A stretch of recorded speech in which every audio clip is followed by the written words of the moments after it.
Going here. Welcome everyone to the December Library Commission Finance Committee meeting. Barbara McKenzie, Chair. Let me call the roll. Commissioner Doyle. Here. Commissioner Elton. Here. Commissioner Cahill. Here. All right, we're all in attendance. Did we have any? Let's see. Any announcements from anyone? I think our executive director probably has an announcement. Good news. Well, we passed the measure. Passed the measure. Yes. Can go public. Yes. It's not new money, though. It's just a continuation, so. Financial stability for our libraries. So, a great announcement. Public appearances. I'm sorry, Lisa, did you say there was anybody online? There are no members of the public online, and there was a comment submitted via email that everybody has before them. I'm only required to distribute public comments to the committee members. Okay, for the record, I did a quick glance at this email and it's very, has to do with our operations rather than finances. So I'm entrusting this to our executive director to address. Thank you. All righty. Well, let's jump to our first discussion item, budget, accounting and finance services workflow, and hear from our CFO, please. Oh, good afternoon. I hope everyone arrived okay. Looks like everyone arrived okay during a rainy time here. But we've pretty much have been on track with the workflow and items that were set up by the finance committee. And we're in December now. And so there were no major items for this meeting. However, for January, we are looking at a capital project update, which would be Q2. And in February, we'll be looking at a mid-year review. And that will be important because of where we are and the commission having just adopted some budget adjustments to adjust the sales tax revenue downward. And then March, we're working on getting a pension valuation. And in May, again, we have a budget workshop in April. And then in May, the third quarter for our capital project. So we're on track. We will be kicking off the budget process in early January after the holidays, and we're already in preparations to send out budget instructions to the management team.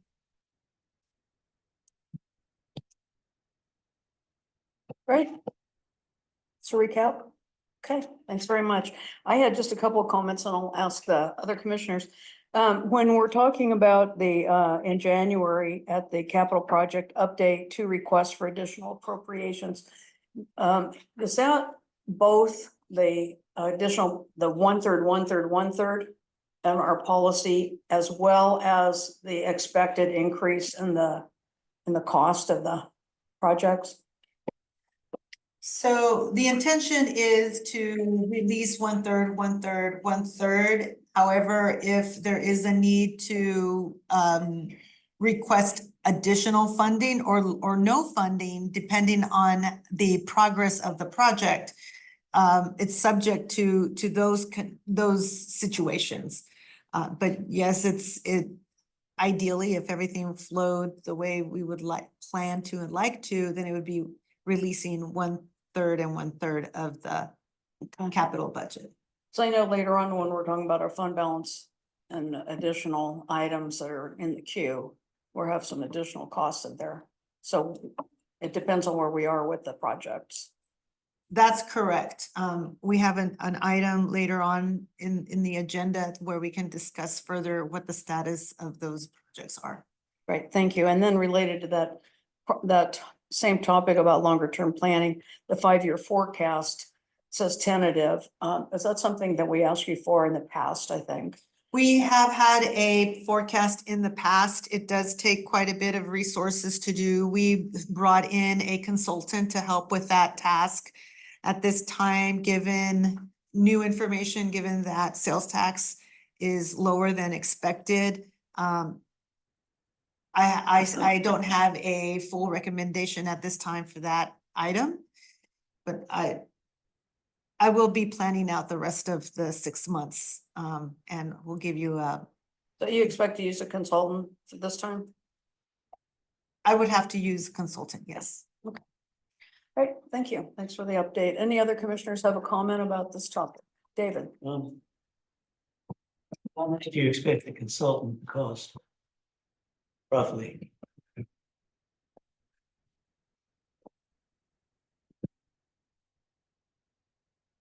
Well, it depends on the type of contract it would be. In the past, we've used Robert Half, and that consultant did more than just the forecast, but it is on the expensive side. I would say over $15,000, given how much time they need. The last time we built it from scratch.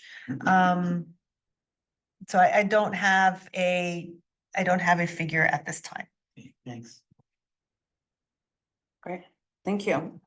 Any other commissioners have comments?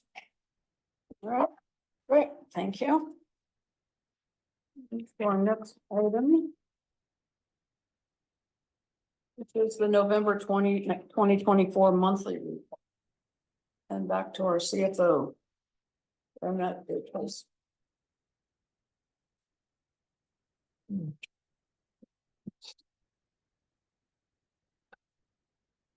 So this report is for November 30th, 2024.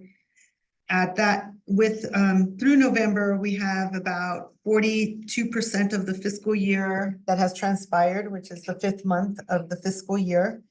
And to date, actual revenues are $5.1 million, which is about 11.3% of our budgeted revenue. And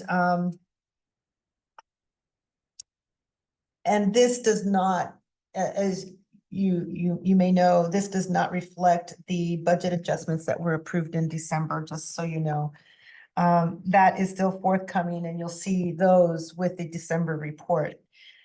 Property tax revenues through November have been $187,522. And as you know, we get our property tax revenues in 2 major lump sums in December and in April. We should be getting postings in the next couple of days in terms of where we are with our December sales tax. And then we'll have the second posting in April. Although we did get some relatively good news when you adopted the budget adjustments that the county provided us updated numbers given the certified property tax values. And that is about $400,000 greater than the adopted budget. So it does help with the loss of revenue in sales tax revenue. And sales tax receipts through November are $3.9 million, which is about 23.3%. This is 3 months of sales tax revenue, and we'd hope that we get about 25% of our revenue. And it is slightly lower, but again, it reflects the number, the budgeted number, not the new number. We could talk next month about where we are against the revised sales tax revenues at our next meeting. Other revenues are about $1 million, and that's 84% of the budgeted revenue. And this includes our interest earned on our cash balances and some grants. shows that we're performing well in terms of the markets and earnings on our cash balances.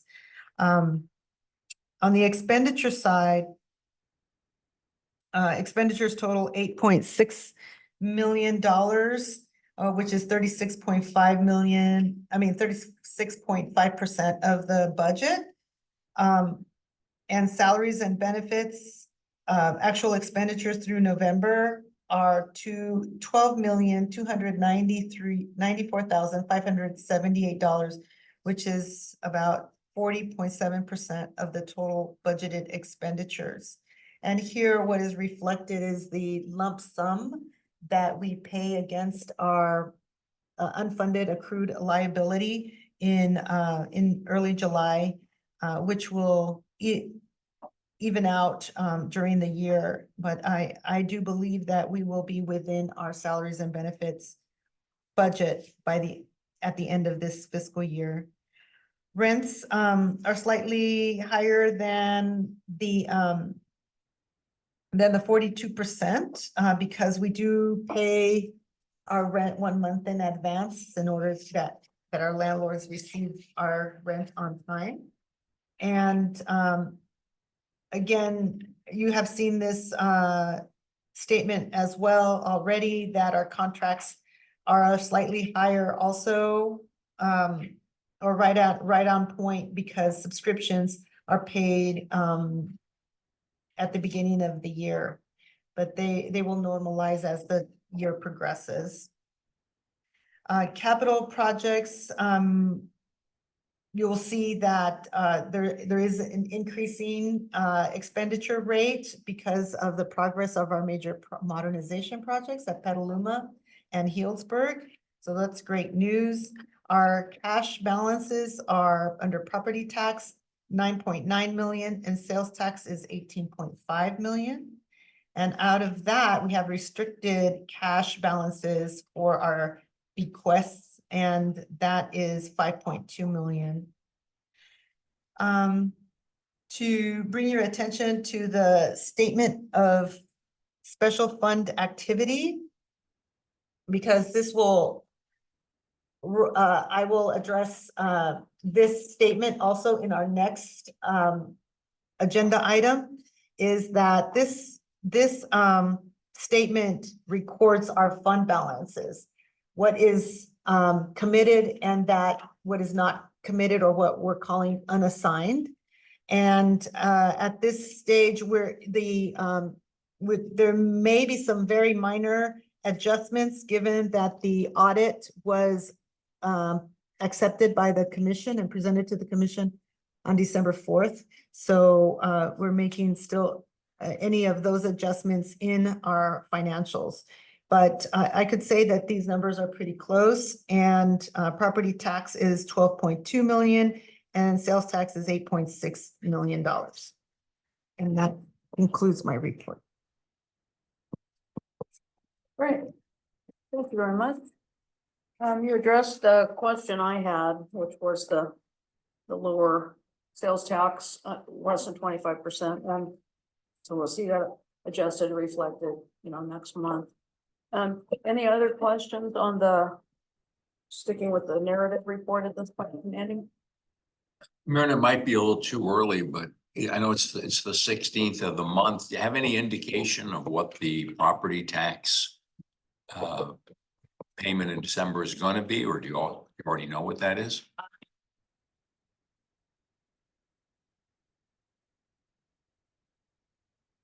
I paid both mine. Thank you, Barbara. Yeah. That'll help. Other questions, commissioners? Okay, great. Thank you for that. And is there anything else you wanted to point out specifically on any of the attached reports?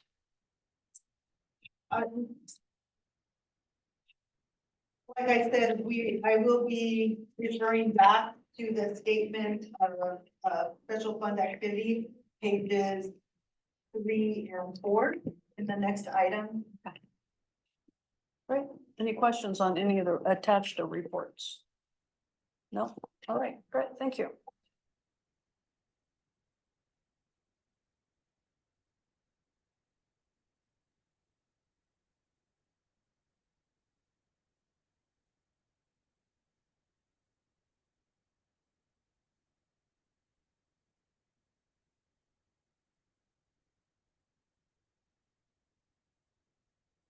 Sorry, I didn't have my microphone on. Commissioner Alkine contacted me and thought we should, in particular, since with the passage of Measure W and securing our funding.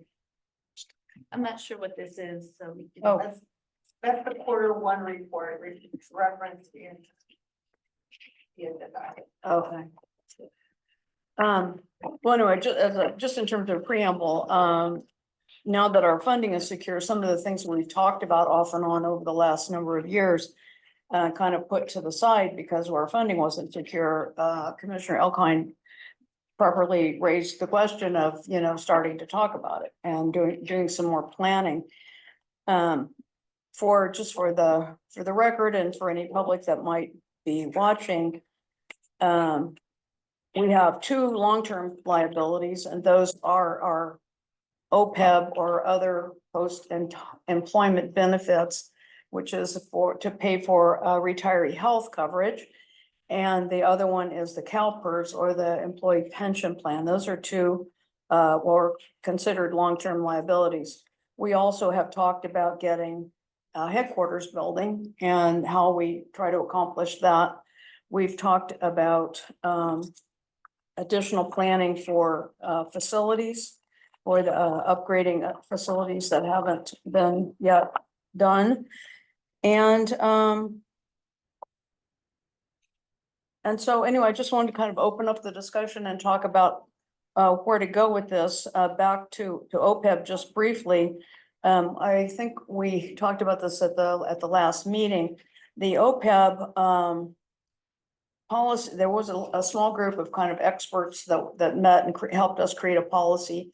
It was put into effect for basically 10 years because that was seen as the lifetime at that point of Measure Y. And so that policy needs to be brought back, updated, looked at again, changed if it needs to be changed or whatever. The thinking was, let's keep really concentrating on paying down this liability as long as we can, because that's what we knew that we had was 10 years. So that was that. On the CalPERS, I found the last time we talked about this, which was at our finance committee meeting in February of 2023, almost 2 years ago. And we had that presentation from some folks at the state, I believe.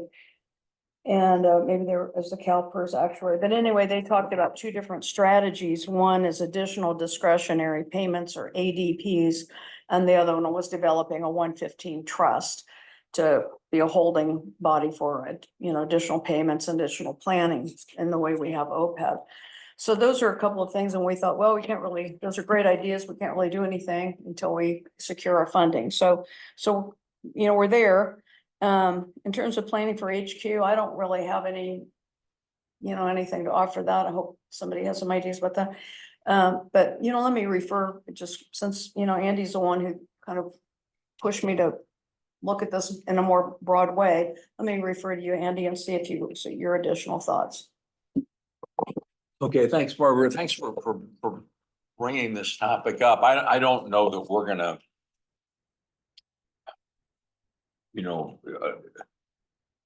achieve anything specific in this meeting. I felt like what we should do is kind of lay out where we think we have work to do and see if we can agree on that. And then over the months ahead, we can do it. So I'll just share my initial thoughts, and this is just one person's perspective. And I sent you a note earlier today, which you may not have had a chance to see, but in terms of, I'll take them one at a time. And there were, I think, 4 areas that I had sketched out some thinking about. The first is OPEB. We've obviously made significant progress there, and I don't remember exactly where we are. I was just trying to pull it up in the audit, but we've made significant progress, but we're not funded as well as we should be. So what I think we could do would be to, first of all, come up with a policy which says, let me back up a second, with long-term liabilities like OPEB and specifically the pension, we can never know exactly where we are because evaluations are always in behind, they're always in arrears. And they're due to market fluctuations, which we can't control, understood. But it feels to me like we should be able to, first of all, have a policy that our goal is to maintain our funding within a certain range of what the calculated accrued liabilities are. I don't know what that exact range should be. Maybe it's 90 to 100%, maybe it's 85 to 100%. It's not 50%, clearly. We could get some guidance on what that should be, but we should have a policy which says, first of all, that it's our goal to keep our funding within that range, which means that when either we have greater than expected expenses, or when market valuations fall a little bit, we know we have to put in some money.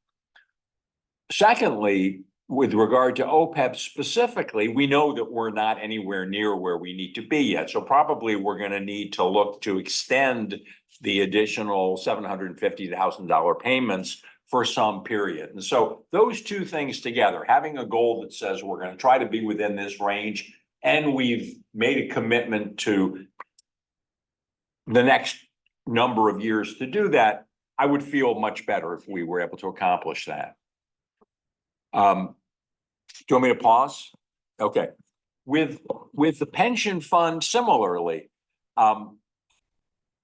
we know it's hard to value because, and we're going to get a report, but the report's going to be a year and a half behind.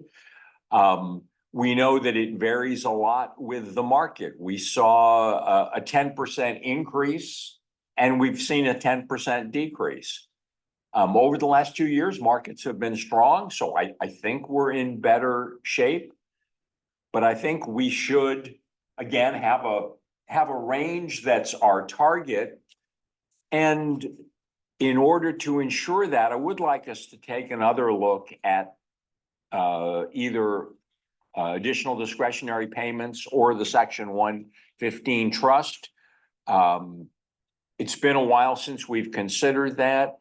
Section 115, I know Myrna's had some conversations and done some education around this, and probably you'll need to share your expertise with us. But establishing and funding a Section 115 trust might be an interesting counterbalance to CalPERS, because even if they administer it, the investment portfolio is a little bit different. I don't have, I have no specific opinion on exactly which one we should do, but I feel we should have a goal and we should take some steps to make sure that we've achieved it. Those are the first two, and in some ways, they've been hanging out since I joined the commission. I would feel really good if we were able to secure the future for our valued staff. I think we owe it to them. In addition to that, there's two other areas where I think we can do more than we have in the past, now that we have some predictable financing. I'm looking at the fund balance, and Myrna, a couple years ago, set up some specific funds for capital purposes. So for example, we have the fund for IT resource replacement and for IT capital replacement, for major maintenance, for vehicle replacement. It feels to me like it would be prudent to maintain those funds at a level that we anticipate is going to cover 3 to 5 years, and to replenish them each year to maintain that level. This would be like, setting aside money for roof repairs on your house or something. It's going to happen. You don't know when. I think we've got a better handle now on what kinds of expenses we can expect going forward. I would just like to see us allocating money to those funds. The one that would be, I think the most significant change would really be for major capital projects. we have the facilities master plan. And along with that, we have what were initial estimates of what those projects might have cost in 2023. I feel like, you know, and I don't want to get too far ahead because the future is just so vague, but we know these projects take a long time. And if we said to one of our JPA partners, hey, we want to move forward with you on, you know, a modernization project on your branch, we know it's going to be at least a few years before any work is underway. We should have determined priorities for projects that we expect to begin in the next 5 years. And although estimating costs is really tough, I feel like, bless you, I feel like we should build in some anticipated inflation factor that's fairly generous based on what we've seen before. I mean, I would love to see it be less, but you know, 10 to 20% a year doesn't seem unrealistic. So if we had gotten an estimate 2 years ago of something that's going to cost 3 million, we could anticipate that if we're doing that in 4 years, the actual cost is going to be plus 15% times 15% times, you know, we can do the math on that. I'd like to see us do that as well and set aside those monies on an annual basis, regardless of whether the work actually starts in the given year or not, because we want to be sure that when the project comes up, that the funds will be available. So I know I've talked a lot, I'm going to stop, but I'll just say to recap, I feel like we want to have a policy around OPEB and a plan to achieve that policy around the pension fund and a plan to achieve it. We want to fund our replacement and maintenance funds to 3 to 5 years of expected expenditure.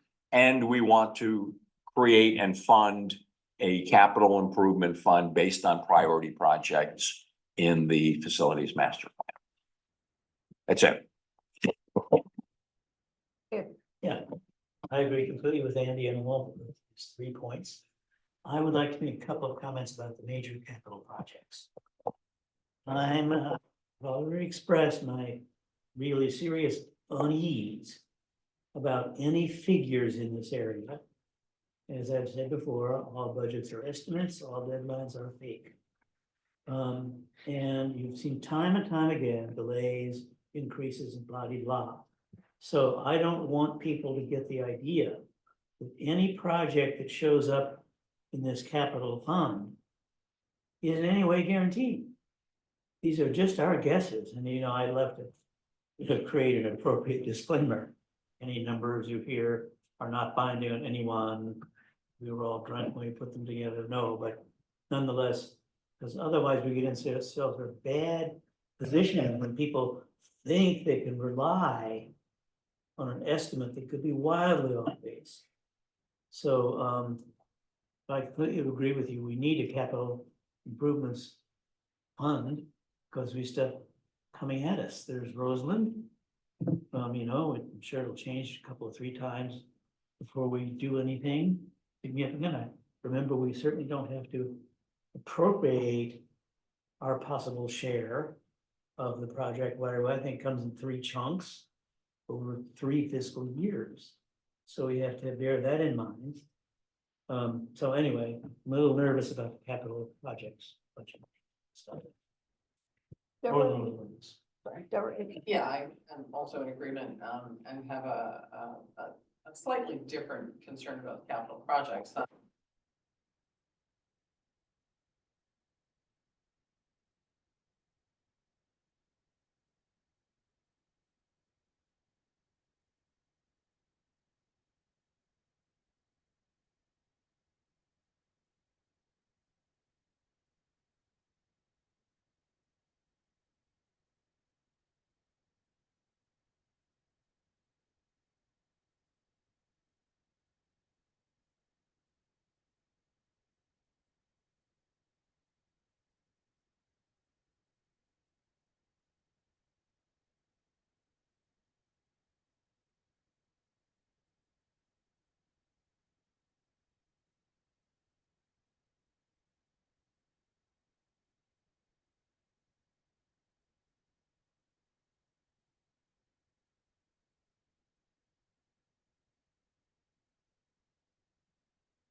So one question I have for Myrna is, we have all of these committed fund balance items, but we don't have one for OPEB.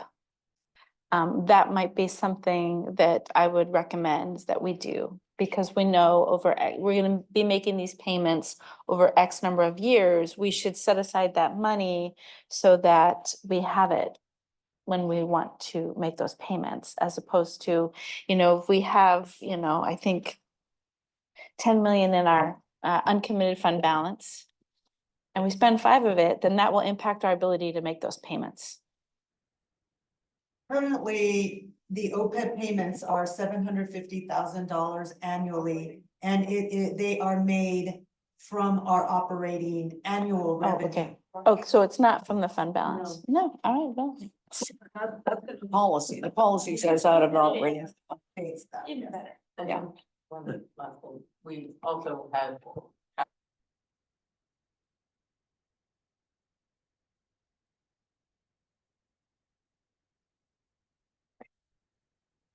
Living conversation. That would be part of capital projects, right? And just one thing about the OPEB. We're making 2 payments a year, are we not, Marina? One is the $750,000 and the other is whatever payment we need to make based on current year Sure. projections, right? So the $750,000 is in addition to the required payment. So what it is, you're right, Andy, we have our normal costs, which are our regular costs for our current employees. And then we have the unfunded portion. And though that's what the OPEB policy covers is our additional payments toward our unfunded portion of OPEB. So they're pay as you go for both CalPERS and OPEB? I didn't know it was for OPEB. I wasn't sure about that. Yes. Okay, so it's pay as you go on both. Okay, thanks. Well, this was, Pay as you go, and OPEB is pay as you go in, and then on top of that, you're paying $750,000 a year yeah, and our. into a trust. Right, and our policy is $750,000 a year for 10 years, for the life of the sales tax. So it was for 10 years. Well, it was through either 2027 or, yeah, I don't remember, but. And that was adopted, I think, just before I joined That's before that. the commission. We started collecting the sales tax in April of 17 and then Right. tried to put together this plan, shortly thereafter. It's probably adopted in 18. But I think you discovered that we were in a deep hole in relation to. Oh, we OPEB. weren't. Yeah, We didn't even have a policy. It was like the hope that we could put in whatever we could, because, it was like put in $250,000 and hope that you could. I mean, anyway, so we wanted a policy. So anyway, this is a very good overall discussion. I think clearly we need to have the OPEB policy brought back to us. I don't, for extension and for, the target. Andy's bringing up a new point to me. I hadn't really thought about having that target range. I think that's a good idea. My comment about the capital accounts, we had that in our fund balance policy, but they weren't funded. And you properly put them into the report and funded them. And I thought we were already doing something like Andy suggests, like we looked at how long a vehicle lasts and whatever the depreciation rate is, and you were stocking those funds at that rate. I thought you were doing that. So if I may, there's in those accounts that were created, they include adjustments to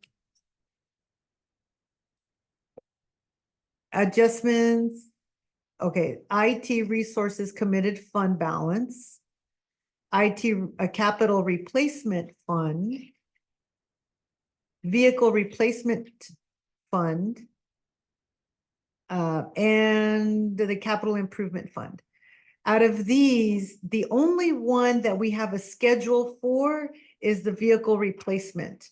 So we are setting aside, given the schedule of amortization, depreciation of our vehicles, the life of our vehicles, when do we expect to replace a vehicle? We're setting aside funds annually so that we have enough when we need to replace whatever vehicle is scheduled to be replaced. The others have been a little more difficult. But we do have at some level also in the IT resource fund, also setting aside enough funds to replace our computers, for example, on a schedule. Yes, so we have that. Where we don't is the maintenance for facilities and maintenance for our facilities. That one, we don't have a schedule per se. I think we could certainly work on something. We could work on something. We've been better at looking at improving our asset management piece, and we may be able to do something in that area. It would be next. The capital improvement one, that is for currently we only fund the projects that have been approved by the commission. So we've set aside the full amount for the amounts that are listed in the budget. So it's a mixed bag there in the reserve encumbered. Right, funds. right now where we need to where I'm hearing from this committee and from our discussions internally as well, is that there is room for improvement on our facilities. Improvement, that's a harsh word. And it's not that, I don't think, it's not that you've been doing anything wrong. We haven't been able to plan out because we didn't know what our resources were. Now that we have, I think, a fairly stable, not entirely stable source of funding, we need to just look out at a little longer horizon and say, how are we going to allocate those funds across the annual operating expenses that we have to run the library, the long-term liabilities, pension and OPEB, and the investments that we're making in equipment, technology and facilities. And just look a little farther out than we have, that's all. Yeah, a lot of things we have, again, we've discussed them when we put them aside. We don't know. I'll get the measure. Yeah, so now it is time, to look at the big picture here. Commissioner Doyle's point, which is something I've been thinking about, and Andy and I talked about a little bit. Just because we have now stable funding doesn't mean we have, windfall funding, and we were talking about balanced budgets the last few budget cycles, which is maybe we spend what we're taking in. So that's been my concern when we were talking, of course, about, Roseland, is like, what's the likelihood we're ever going to build up a great big, unfunded unassigned fund balance like we currently have? And I feel like that's chance are pretty small. I mean, it's not going to be a big one like we've had, as that report that you did at one point in time, about $26 million was the largest unassigned fund balance that we had. It's down to about 20 now, I guess, but there are a whole lot of commitments that we have. I mean, this might be a good time to jump to this. Sure.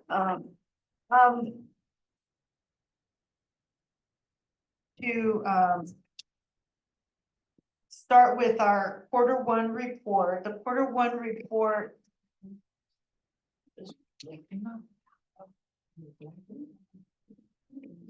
Whatever is handed, it's not going to be up on the screen. It's what was handed out.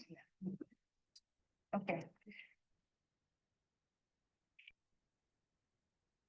In our Q1 report, if you see the schedule on the third page of it, attachment A, that shows all of the projects that were approved in this current fiscal year.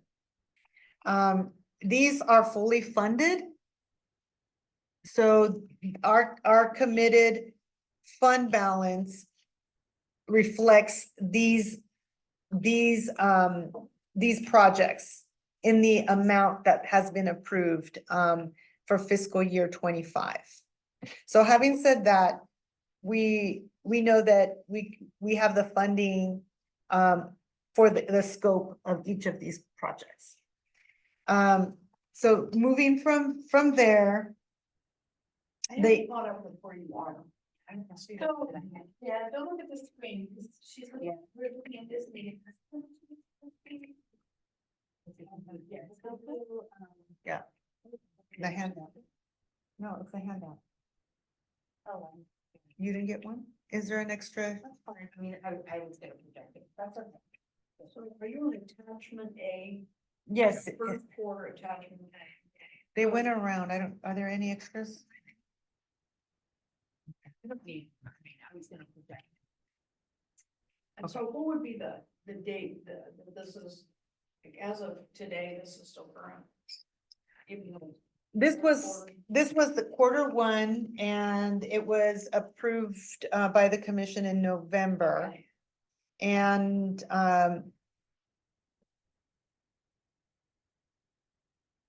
in quarter two, we will give you updates on where we are with these budgets, because as I want to direct you to a slide from the special meeting on September 20th. Now, I think the only commissioner that wasn't there, it was Andy. But if we bring that up.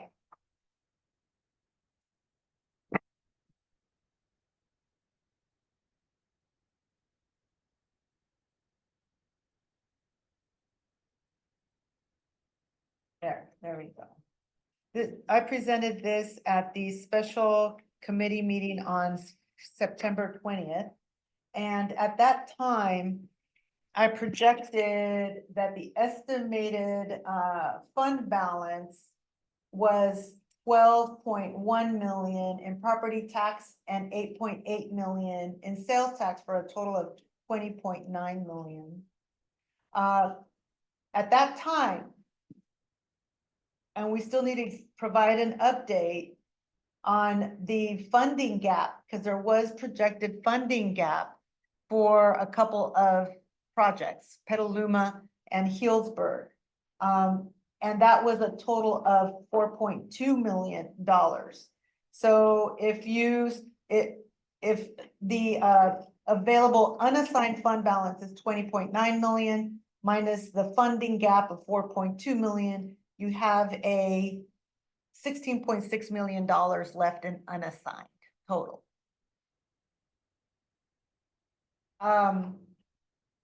And just to take you back to this 20 million, if you go to your statement of special fund activity, the numbers are really close. Okay, so in general, pretty confident that we have, the 20 million still available. But if you subtract, if nothing has changed and the funding gaps for these projects were to remain the same, you would have $16.6 million left in unassigned. But there's discussion to allocate additional funding, not additional, but to allocate funding for the Roseland, the new Roseland Regional Library. At that time, in September, the number was 5.4 million. So 16 million minus 5.4 plus minus the increase of the stabilization fund for the policy, you have a remainder of $10.3 million unassigned fund balance. As of September. Yes. Andy? Very, very clear, and I appreciate that. I think I'm gonna ask a philosophical question about, because I heard what you said, Barbara. To me,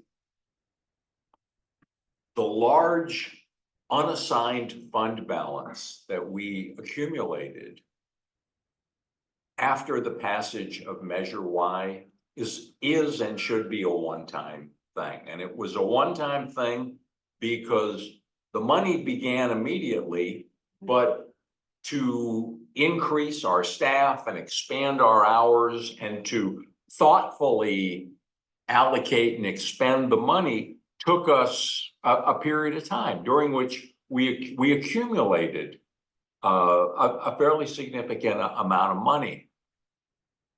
That's a one-time event.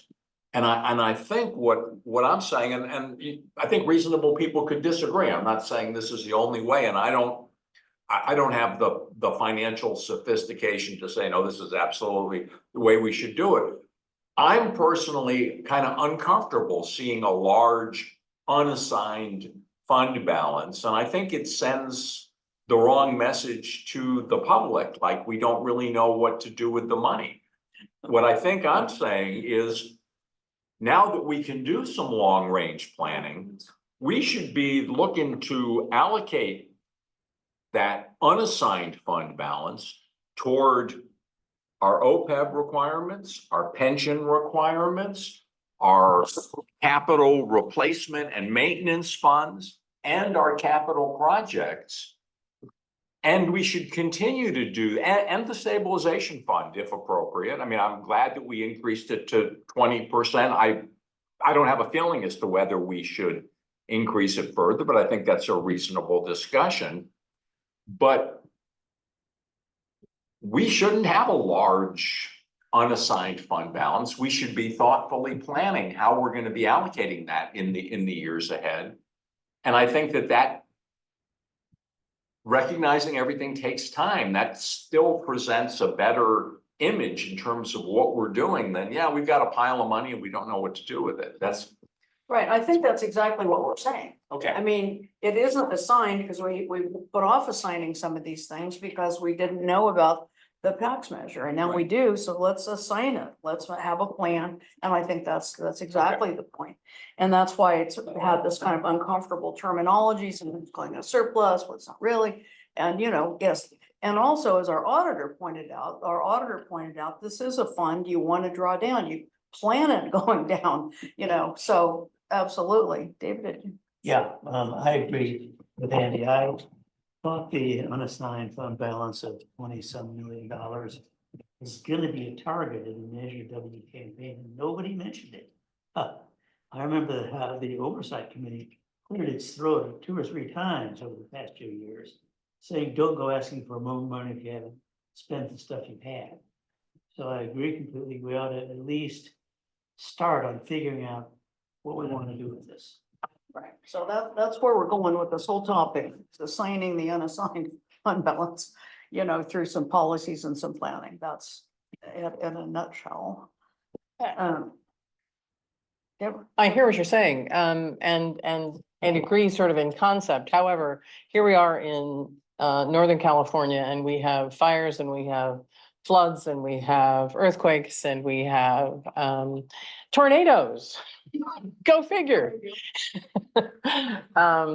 And so I think that part of what we do with and also nobody seems to mention COVID. One of the reasons why we have the 20 million, I think a lot is because COVID roared through our lives. So but I think that as we plan to spend it, I think we also should save a fairly big chunk for emergencies.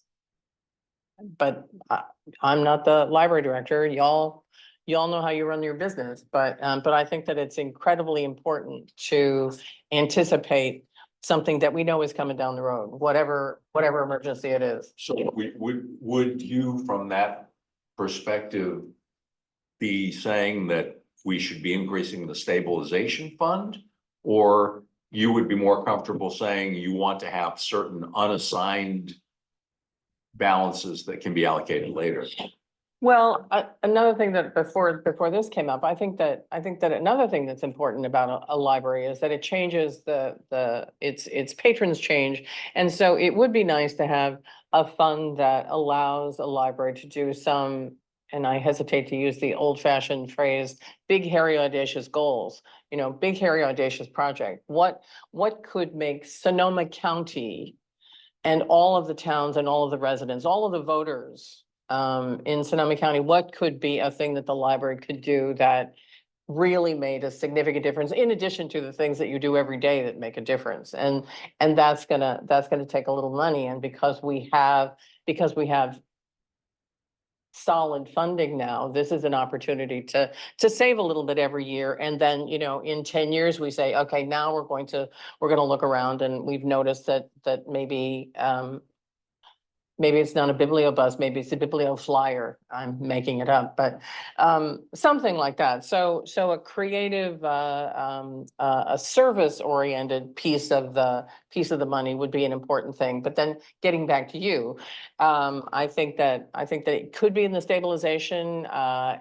I would look to the finance director to say, where do you want to put that money? But I think it's important to anticipate, you know, sometimes libraries, we react and we're not.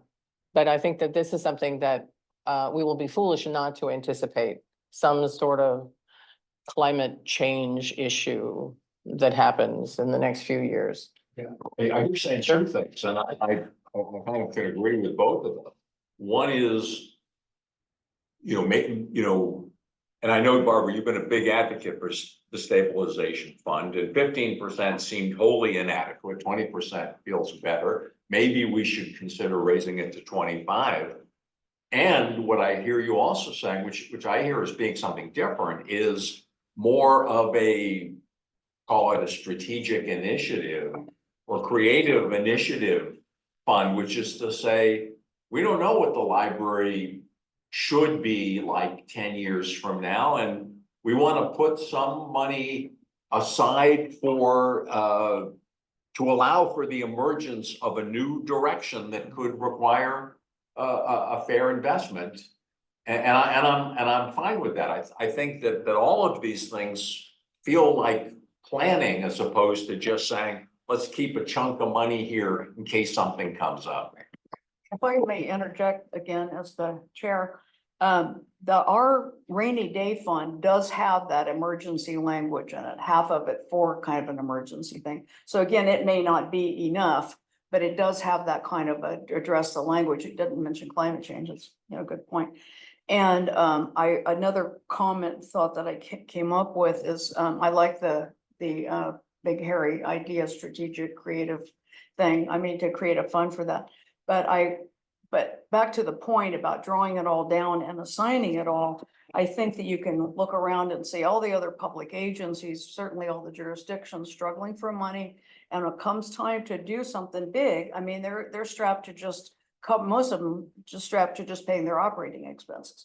And so you have to really be smart about this. And, you know, this has been my concern again about how we're doling it out, you know, to pay for a building, because this is the biggest amount that we're probably ever going to have. And so we just have to be really, you know, smart about it. And so I'm so glad that all these ideas are coming out and these thoughts. And I think we're coming to a sense of agreement of having, you know, a good plan coming up here. And then the point would be, how do we plan for the plan? How do we plan to plan it? You know, in what kind of order do we put things? You know, what are our priorities for, you know, establishing the policies?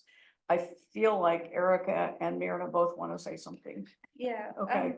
So one of the things, I mean, I like your idea about having some kind of aspirational thing, but we always have to consider that we use this fund for one-time expenses and not for ongoing costs. And so any project that we do, we always have to think about what are the ongoing costs, because those will add to our operational budget. The other thing I think is important, and we should start talking about this, is a strategic plan and a new strategic plan. A strategic plan. Okay. So we have a reimagining plan. It will be 4 years old. And it's a lovely document, but it doesn't have what we typically would see in the strategic plan with measurable goals, outputs, and that kind of thing. And so I think we need to start talking about a new strategic plan, and that can help guide some of those other things that we would like to do. And I'll pass it over to Mary. I'm agreeing with what everyone is saying. you did consider, this committee did consider a draft of a potential guidelines or policy for the use of surpluses. And in that, there was this one area for unassigned. There should, I do believe that there should be some level of unassigned fund balance for one-time circumstances that it could be tapped into for, if there were a small deficit, for example, and you wouldn't have to really, and you needed the funds right away, and you don't have to touch the stabilization fund. Stabilization fund, I could see for longer term, circumstances. So, but I'm happy to hear what you're saying. And I would like to get direction on how you feel what the next steps are. That's kind of what I said. I mean, all these great ideas out there. How do we plan, what comes first, how do we address priorities? I don't know off the top of my head. Can I offer a thought? I mean, I think we've laid out a number of areas. I don't think we can take them all on at once. I think we could, for example, at one meeting, look at OPEB. We could get an update on where we are with the fund. Look at what the current expiration date of the $750,000 payments are. Try to come up with a policy and a plan going forward. I saw on the work plan that we're due to get an update on the pension. Is it in March, Myrna? So it wouldn't make sense for us to address that before March. I think we could separately look at the funds that have already been set up. You've indicated that a couple of them, we have a reasonable projection of what's required. It would be helpful to kind of go over that with the committee and to look at the ones where we don't have that. I'm going to say something that probably is heretical, but I don't think that we need to have exact numbers to do general planning. I mean, we could spend, we could put a huge burden on the division managers and say, okay, we want you to come up with what you're going to need over the next 5 years. I mean, that's going to be countless hours where we could, with some historical analysis and general projections, come up with reasonable numbers, which I think would be okay. The one thing that I think we would need to do, and I know that you're looking at a task force to look at capital projects, and I think that would be great. I think we would have to make one change, because what I've heard you say, I think, Myrna, is that currently our capital improvement fund only includes dollars for projects that have already been approved by the commission. And I think we would need to, and I don't want to create problems for you and your team, but I think what we would need to say is, we're going to agree to allocate money to the capital improvement fund and have you on the 3 times a year basis look to have funds released, recognizing that some of the dollars that are in there are for future projects that haven't yet been approved. That would be a philosophical change. I don't know if it would create accounting problems for you. Let me make sure I understand what you're saying, that right now we only include the projects that are approved, not the projects that we are kind of working on and we think we have a number, but it hasn't been taken to the commission for actual approval. But you would like to include all of that in the capital improvement fund. This is my thought, it would be trying to come up with a simple household analogy where, I'm going to say, okay, I just bought an old house. I'm going to be planning some renovations on it. Over the next 10 years, I think I'm going to spend, $400,000 doing that. I don't know how much I'm going to do in any given year, but I want to put that money aside so that if it's $70,000 in one year and 20 in the next, I still have it. Whether 10 years is the right period, 5 or 7, I don't know. But I just feel more comfortable having it allocated than in unassigned, recognizing that we should have something unassigned that you could dip into if you needed to. It would be similar to what I would say, you know, like how we administer OPEB, right? OPEB, we had, you know, some figure that what was the unfunded liability figure. And then the committee said, I think it's reasonable to set aside $750,000 every year. You know, it fluctuates, we know it fluctuates, and people retire every year, and all, you know, costs go up and down, and the markets perform differently. But if we set aside $750,000 a year, when we need the money, it'll be there.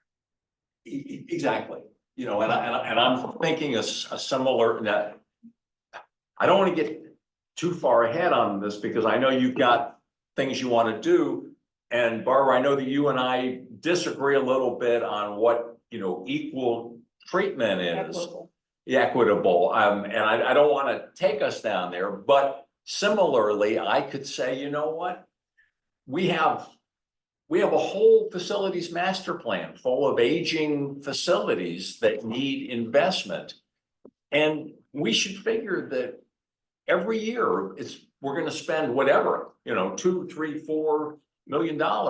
And we've only got an accumulated amount of so much, which means we need to budget for that going forward. And if I may, at the last time we discussed this potential, you know, rough draft of a guidelines, Director Thibault also said it would be good to have a cap on that because of all of these uncertainties, right? We don't know if one of our JPA partners is ready, or, you know, or if the library is ready, but we shouldn't have also then just funds sitting there without some plan for it. Well, you know, this was my frustration at the last, you know, budget workshop. It's like, what's the priority list of projects, which we haven't had? I mean, the commission has never adopted, the commission didn't vote on Healdsburg's next. It just somehow it kind of got in the pipeline. And so I've wanted to have this priority list of projects so we could go to the jurisdictional party. You're coming up in 5 years, you know, whatever. So that led then eventually to our capital project plan, but we haven't ever kind of completed it in the more clear direction and planning, you know, part of it, and making sure that everybody treated the same. And, you know, there's a lot of elements to that. So it really sounds like, you know, as Erica just said, kind of updating our strategic plan, updating our master facilities plan. I mean, it's a lot of these kind of updating the big plans, but I think we need to integrate, you know, this kind of fresher conversation, you know, into it. And I also wanted to say, Myrna, when you're talking about emergency stuff, how do you approach the contingency fund that you added to our budget, I think, in the last couple of years? How do you see that? What do you put in there? Is it a percentage? Oh, yes, the fund balance policy says 20%, no, it said 15, minimum of 15% of expenditures with a goal of 20%. So if this committee wants to make a recommendation to increase that, we could. I mean, it says a goal of 20%, doesn't mean a maximum of 20%. It could be more.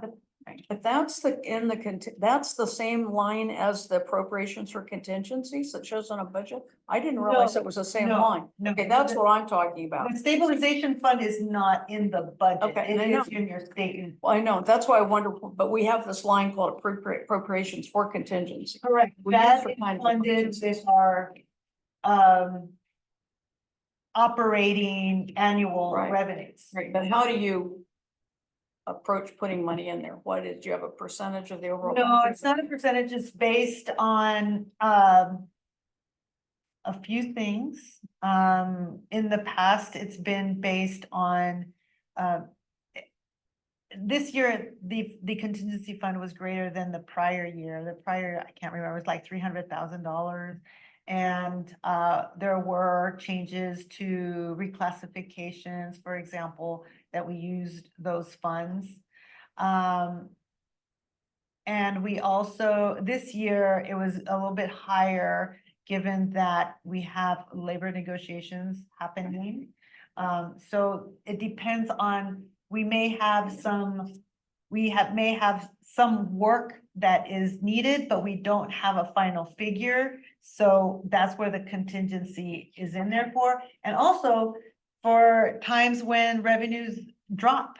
So like the contingency fund was used for offsetting the loss of sales tax revenue. And that's how I've been kind of looking at it. It is kind of like this emergency fund that we have every year. You know, it has a lot of money in there for everything. I guess I see different levels of assurance, you Yeah. know, you have your contingency fund, but if your contingency fund is not enough, you have perhaps a little bit of unassigned in fund balance in your fund balance. Now, if you need to go deeper, you know, is a greater, you know, gap, you know, funding gap, then you go into your stabilization. Right, so I see the contingency fund, it's like part of our operating budget. It's available throughout the year that we can use those funds for a variety of different things. But it's really part of the fiscal year budget. It's not like a separate thing from the stabilization fund or the unassigned fund balance. And as Myrna says, we have used it, we will be using it this year for a variety of things. And it's really, I feel like it's like your savings account versus your credit card or your IRA, where you can draw into this or other sources of funds, but it will have other impacts down the line. I like the idea of laying that out as some sort of policy thing about our levels of protection or of, you know, addressing our different funds and different emergencies. And David's been asking, and then I checked in, Deborah. Yeah, this is all very complex and lengthy. What I suggest is to get the process moving, is to start with updating the OPEB policy to confirm we're gonna put 750 grand extra in every year. It seems to be uncontroversial. You can bet that when we get to the capital stuff, it's gonna be controversial. So take a lot of time to do. Start with something simple to show the commission that we're not brain dead here. You know, we're working on these updates. Let's do a list of all of our things and then, yeah, tackle them in order that's doable. And Deborah, I'm sorry, you were. Yeah, I think that it's great to start this conversation here, and I think that we've all been holding our breath, staff and commission, until the measure passed. So I think it would be a great thing to bring it to the commission and say, we're recalibrating, we're re-looking at things. If you have some very strong ideas, you know, listen in on the finance committee meetings, or let a committee member know what your thoughts are, because I think that we have an opportunity to really do some long range thinking, because we're going to be reviewing the JPA. I know I want to take a look at the bylaws again. You know, we're going to be taking a look at all of the policies and all the structures that we've got. So Just a point of clarification, are you requesting that we move this discussion from the finance committee to the commission at the January meeting? No, okay. not yet, but soon. Yeah, at our next meeting, we have a list of all the things we've talked about and we maybe work on prioritizing them at our next meeting. I like what Dave's saying. I mean, I think at the next meeting, it would be helpful to look at where are we with OPEB? Let's review progress we've made. Let's take a look at another look at what the current policy is, and let's see if we should propose amending that and extending it. And that would be something we could then bring to the commission. Right, because 750,000 may not be the number. It's served us, but it may not be the number. Or it may be the number, but we want to continue it to 2033 or something. Yeah. And we just actually looked at this according to our workflow in August. So, have taken a look at it, but anyway, we'll bring it back and In the interest of. Can I just, and for further clarification for January, we could come back with, some ideas for OPEB, updating the OPEB policy.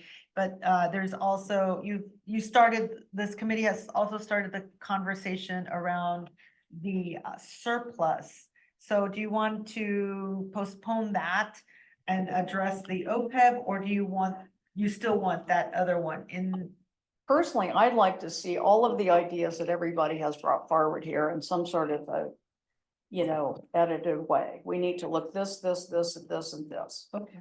And then because the quote surplus, the unassigned fund balance is exactly the collective amount that of all these things that we're talking about, drawing from the unassigned fund balance to do these things. Well, No. the way the surplus was looking forward whenever there was Okay. a surplus Yeah. at the end of a fiscal Right. year. But what we're doing here today is looking backward on what we already have. Well, what I tried to get on the agenda, but we weren't able to kind of pull it together, was two things. One is having a policy for what we currently have, and that's a plan for the uses that we've talked about.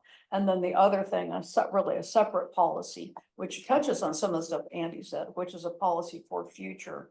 When hopefully our budget's positive, we have some money to put aside, where do we put it? So I think they're two separate things. They're two great- I hear you saying you want a separate policy for future surplus revenues, Yes. and how is it allocated? Yeah. Yes. That was your two ideas that we brought months ago. And then we never, were able to kind of take it all away. Okay, so we'll continue with that one also. That's a separate, topic. And then the current unassigned fund balance and our discussion about allocation of it. Yeah, protecting part of it is unassigned, all the ideas that we brought up.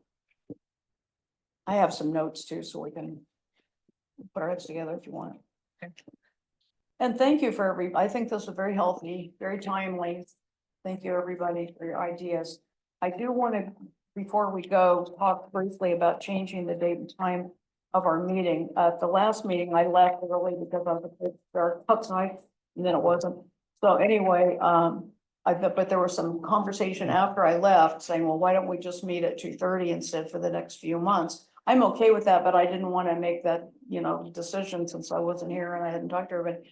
I also wanted to talk about the fact that we get these things late Friday afternoon and we meet on Mondays. It's usually not a problem for me, but the month we had the audit, got it, Friday night, and then I spent a whole bunch of time on the weekend. I had a really busy weekend. It was really hard to do that and be ready for this meeting. So we had never really talked about having this meeting on any other day, and I didn't know if you had any thoughts about it or you're all fine with it. But since we're talking about date and time, I thought I'd throw both topics out there for now. Any thoughts? I have a lot of meetings on Mondays. And so having an earlier meeting would be difficult. If we have the meeting, I mean, when we decided to move the commission meeting to Wednesdays, it was because people wanted to have a little more time to take a look at the agenda. But I know that library staff have meetings like midweek a lot, so we would have to. Well, I think because there's so many Monday holidays, it's a good reason to move it to Monday, a sure. different day, because we have to reschedule many times because of Monday holidays. How about Tuesdays? Just internally, do you have a lot of meetings on Tuesdays? All my staff check-ins are on Tuesdays, Oh, of so course. Wednesdays, I mean, I don't know if Wednesdays, Commission meeting, yeah. But it's. But it would be a different- Same week. Right. Right. Yeah, I would be fine with Wednesday. I know that I'm gonna be remote for this coming meeting, and I'm flying back on Wednesday. We don't have to move it for next month. I would like to think about moving the time back a half an hour for the next month. Winter months only, or? Well, I don't know. That was just something I was told to me that it was discussed after I left. I don't remember us talking about it, but Well, I know you were concerned about it. I mean, Yeah, the winter solstice is in a week and days are gonna be getting longer, so. Small amounts of. Yeah. But if we meet that, once a month. I don't have a problem. You know, meeting at 2:30 instead of 3 o'clock. Let me go with 2:30 for the foreseeable future. And we'll see if we have to, if we can change it back, fine. Deborah, can you do that, or is that bad for you in your meetings? I'm sorry, could you repeat what? David's suggestion, we meet at 2:30 for the foreseeable future. Is that a problem with your? Are we conflict of meeting your on meeting? Tuesday? Let's stick with Monday, 2:30, until we kind of think this through a little bit. Yeah, problem with it. That's what I was asking. Um. I'm on a new committee that's national and it meets on Mondays and it'll be hard, but, Let's not do it. I mean, yeah. Well, keep it short and sweet, at start at 3 o'clock, if that's, and we'll just stay with what we're doing for now. Sorry about that. That's okay. Yeah. Congratulations on your. Oh, no, really. Book banning, censorship. Okay, so is it consensus that we don't change anything for now, and everybody kind of think it over, and maybe we'll discuss it again next time, maybe moving to Wednesday? There's a certain appeal to it, to me. But that meeting times for next time. What does that say? Tuesday. Oh, yeah, we have to 25th. change it because it's, the, Oh, yes, and Martin Luther King Day. yeah, we have to So change it. there you go. Already is that. When are you coming home? Wednesday. Okay, Okay, so Tuesday, January 21st, 1 o'clock, 3 o'clock. 3. pardon me. 3 o'clock. 3 o'clock. Okay. Okay, we're sticking with the date that's on the agenda for our next meeting, and I think we will have another rich discussion. Thank everyone for their participation and communication, and wish everyone happy holidays. Thank you. See you soon.